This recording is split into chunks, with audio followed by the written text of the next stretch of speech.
Bonjour, je suis Céline Dessaigne, la sexothérapeute du programme Endométrise.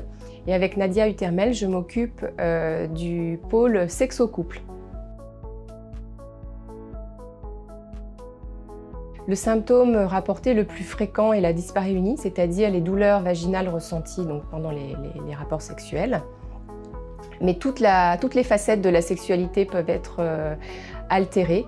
Les femmes parlent souvent d'une baisse de désir, d'un manque de lubrification vaginale et d'une difficulté à atteindre l'orgasme.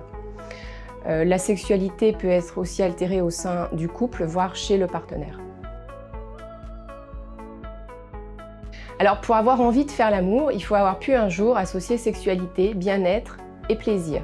Quand on ressent une douleur, on va mettre en place un système de protection.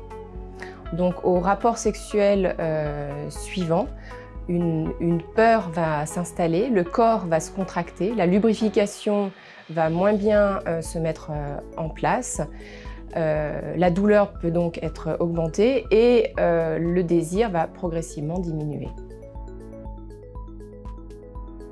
Il y a des partenaires qui sont très soutenants, très présents, très à l'écoute, et d'autres qui vont être plus distants, plus silencieux, voire absents.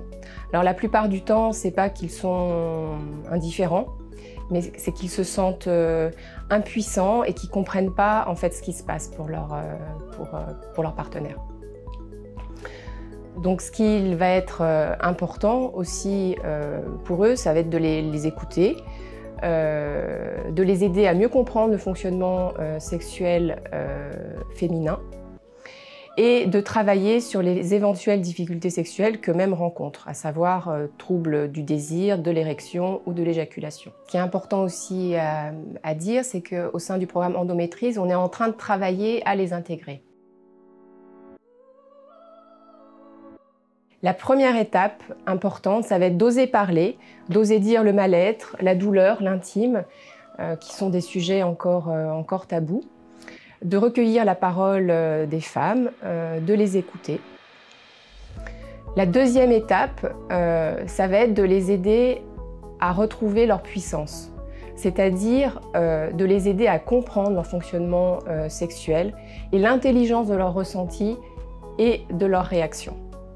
La troisième étape pour les femmes qui sont en couple, ça va être d'écouter l'autre dans ses représentations, dans ses croyances, dans ses besoins, dans ses envies, voire peut-être même dans ses résistances, et d'aider à une meilleure compréhension, en fait, car ce sont des éléments qui vont être essentiels à la satisfaction sexuelle. La sexualité est au carrefour du psycho-affectif, du médical et du social.